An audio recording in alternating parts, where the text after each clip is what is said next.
something that keeps coming up is this idea of presence. And I wanted to talk to you about that today because, we use the word a lot. It's like the word authentic. We use it a lot. But what does it mean? What does it mean? And how do I do it? I'm very into the practical side of these things. We talk about authenticity, we talk about presence, we talk about energy, but what does that mean? Like in the physical, practical, how do I make it happen sense? What does that mean? So, as an actor, it was my job to be present. Like that was pretty much the entirety of my job was to learn how to be present and truthful in a moment that maybe wasn't real, but that I'd created with the other actors on stage. And it's not an easy thing to do. And it is so much more than just attention.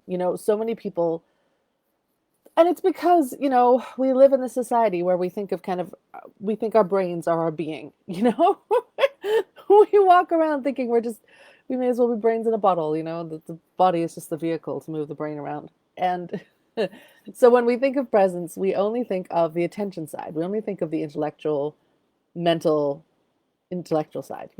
We think of, well, I'm putting my attention, my focus on someone, and that means that I'm present. But that's not what presence is. That's not full presence. That's one small piece of presence, because presence is also a physical thing. And you can hear it and you can notice it in other people. You can hear it, you can see it.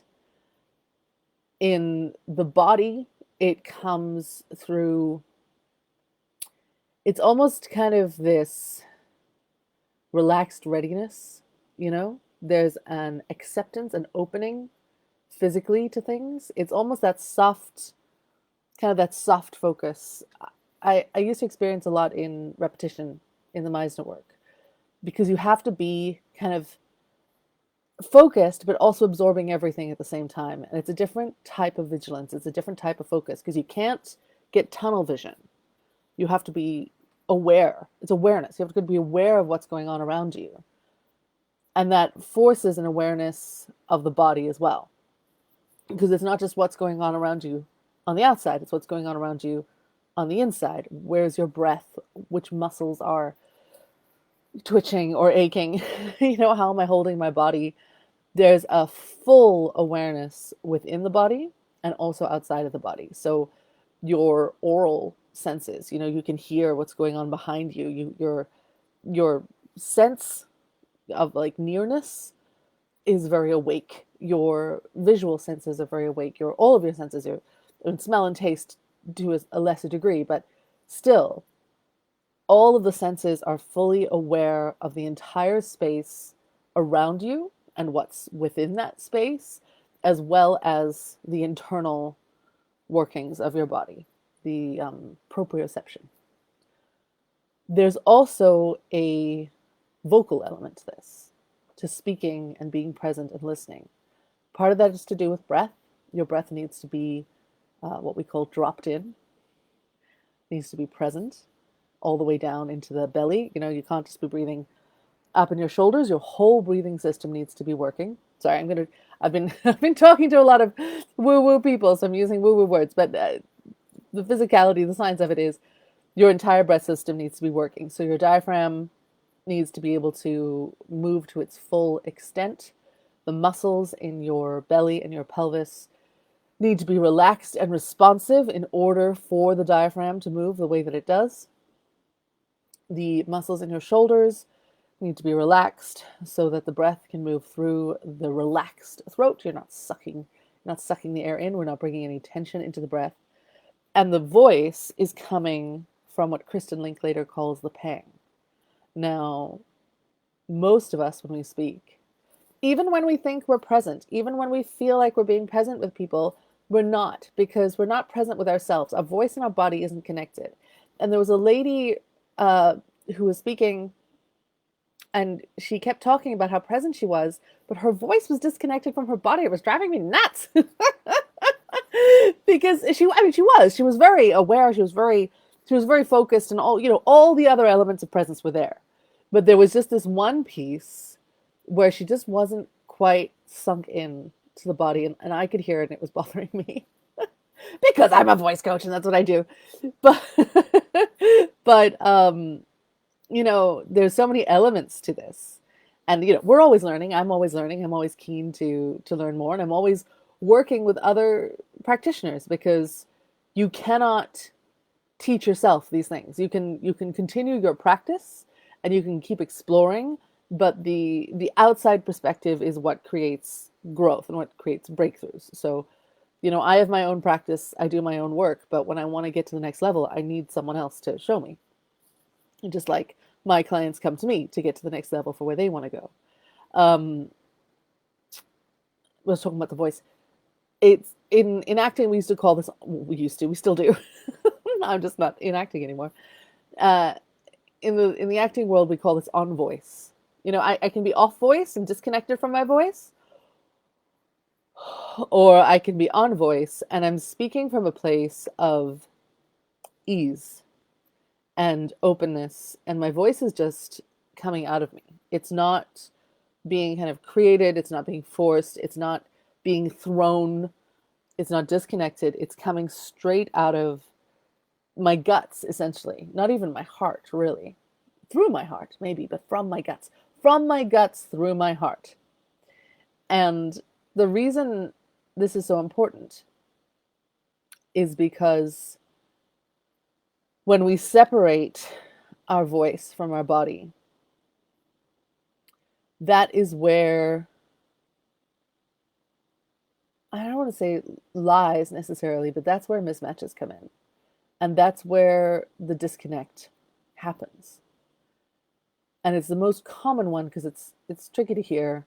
You know, everyone can kind of tell if you're paying attention or not, and it's easy-ish to see if your body is present, but it's harder to for a layman to hear, you know, if you're present, or to help you if they do hear that you're not present. And speaking from that pang that Kristen Linklater speaks about is it's the origin of the need to speak. You know, when we're babies and we're hungry or we're tired or uncomfortable or whatever, we cry. And we cry from the core of us. We don't think, oh, I'm hungry, maybe I should make a noise and maybe my mom will come. There's none of that going on. There is a need. There is a deep physical, visceral need, and the voice comes from that. And as adults, we separate ourselves from our deep visceral needs to communicate. And we pretend that all of our need to communicate, you know, is this very well thought out thing. But in reality, everything that we do because we have a deep visceral need. I mean, we're human beings. We have feelings, we have needs, we have primal urges that then, you know, we meet in very complicated ways. I need to eat, I need to sleep, I need to feel safe and happy. So I, you know, develop my skill set and get a job so that I can do those things. But it's still a very visceral primal need at the end of the day. And all communication really comes from there. And the more we can connect to that deep self, the primal, visceral, physical need for expression, to be heard, to be seen, to have that connection, the more on voice we're going to be. And there are physical exercises to do that, obviously. It's to do with letting the origin of the voice come from deeper in the body. And we do that by relaxing all of the muscles, like not like holding on somewhere, you know, and separating ourselves. We do it by bringing the breath and the body and the intention of the speech all together. So it's not that we're not thinking, it's not that we're not editing, although we want to edit as little as possible. Ideally, the editing happens before we speak, not as we're speaking. But you know, the editing should be happening as the thought is dropping into the body. But thinking of speech as a physical process, not just as a physical process that serves the mental process, but that they all happen together. There's an emotional element, there's a physical element, and a primal element that all come together. That is a different type of presence because people can hear the transparency. They can hear the fullness of you occupying your physical vessel, that you're occupying your body, you're in it. The vibrations are moving. I can feel my vibrations in my toes and in my fingers. The physical, movement of the sound waves of my voice are present within my body. That's not like woo woo. That's like actually, you can feel sound. We all know you can feel sound. That's not weird. I mean, it might be weird, but it's true. Uh, um, yeah. So, and it's about learning to use the body as well as a amplifier. Where it's not just for volume, but to amplify emotion and to amplify presence and to amplify energy. The the vibrations, the sound waves that we create need to move through the muscle and the bone and the space between the muscle and the bone so that our whole body is alive and awake and present. There's a big difference between, especially right now, there's a big difference between me when I wake up. My body is not very present, not very awake, and after I've been in that cold shower for 2 minutes. I only have cold showers. We don't even turn the geyser on now because it's so hot. There's no point. Even the cold shower is not cold enough. Um, there's a huge difference physically. You can feel when your body is alive. You can feel when your body is awake. You can feel when your breath is moving fully as opposed to shallow or just in your chest or your shoulders. You can feel when your voice is full and resonant, tonally. You can hear all and feel all of these things, and they are all indicators. They're not what presence is, but they are all indicators of what physical presence is in your body, in your voice, and in your attention. And you need all of the layers. You can't be, physically present and not paying attention. You do still need that soft focus, awareness. As Larry Silverberg says, embrace everything, deny nothing. There's that openness of kind of absorption of reality. Then you can react and be flexible and adaptable because you are present to it. If you are in denial about, how you're feeling or what's going on in your body or what someone is saying to you or, whatever. If you're denying something, if you're blocking something out, you're not present. And so we have to be fully available mentally and emotionally and physically. I hope that makes sense. If you have any other ideas about what presence is or how you notice if you're present or not, I'd love to know. Throw in the chat, this is how I know when I am present or when I'm not present or when someone is or isn't present with me.